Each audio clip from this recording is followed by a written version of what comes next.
All right, today we are diving deep and hacking into the brain's most powerful reward and motivation circuit.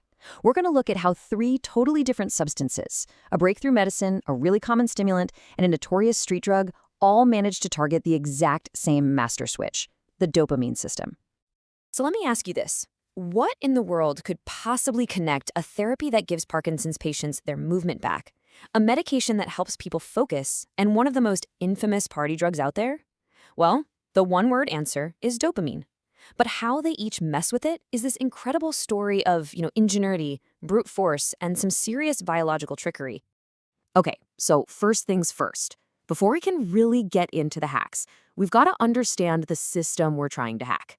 And the absolute heart of this story is one of the brain's most famous chemicals, dopamine. To put it simply, dopamine is one of the most important messengers in your brain. It's pretty much the engine that drives your motivation, that feeling of reward you get when you accomplish something, and, this is really critical for our story, it's absolutely essential for smooth, controlled movement.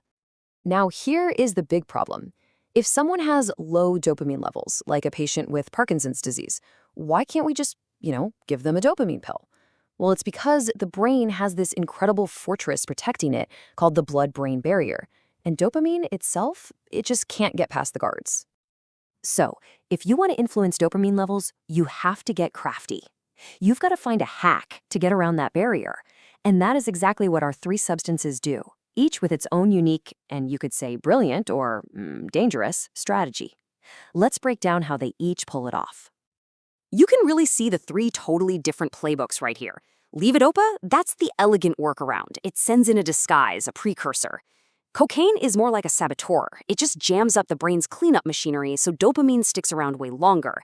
And amphetamine? That's just pure brute force. It kicks down the door and forces all the dopamine out. So 3 drugs, 3 completely different ways of getting the job done.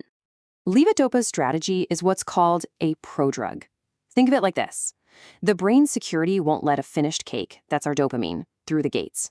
But it will let the raw ingredients, in this case levodopa, pass right on through.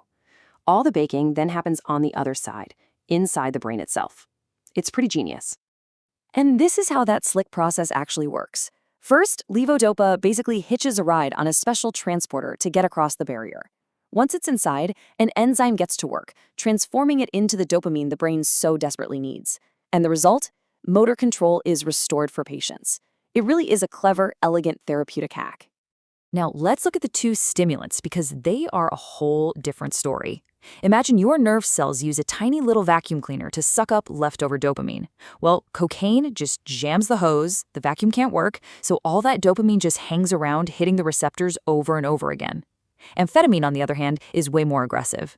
It doesn't mess with the vacuum, it goes straight to the source and just squeezes the sponge, forcing all the stored dopamine out.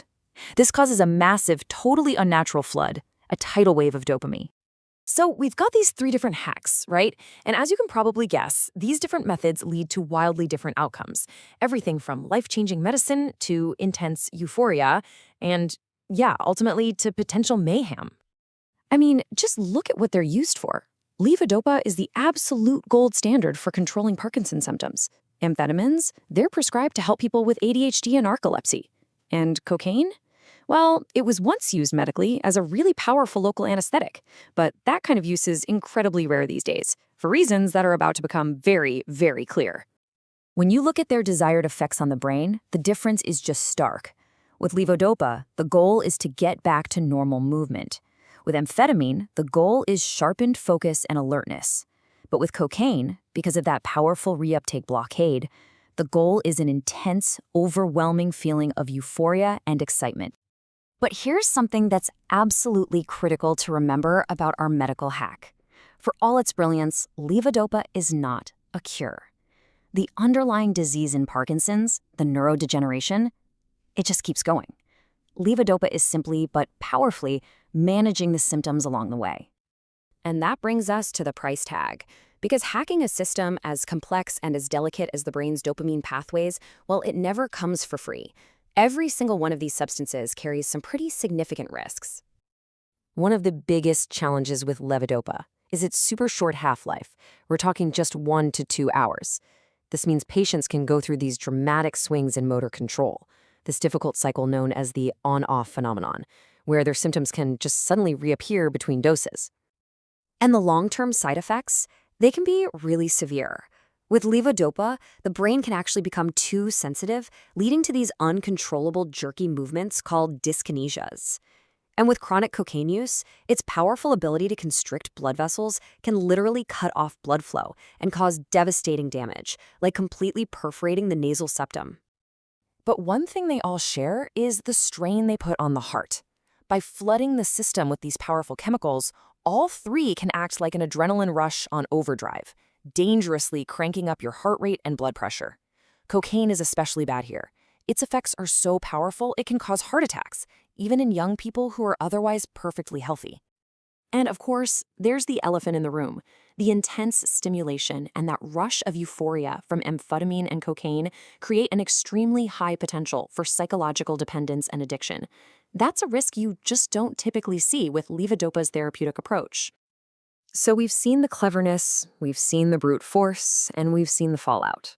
After looking at how they work, what they're for, and what the risks are, let's try to bring it all together for a final verdict on these 3 dopamine hacks. So let's just lay it out one last time. First up, levodopa. It's a precursor. Its main job is to restore dopamine in the brain, but it's limited by those motor fluctuations and dyskinesia. Next, amphetamine, a CNS stimulant. It works by forcing the release of dopamine, but its biggest problem is that high potential for dependence. And finally, cocaine, also a stimulant. It works by blocking the cleanup crew, but its extreme abuse potential and toxicity just completely overshadow any real medical use.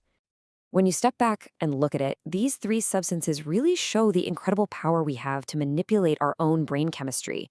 We can use that power to fix things, to fuel focus, or to flood the system with pleasure. But it leaves us with one really big question. As we get better and better at hacking our own biology, what is the true price of that control?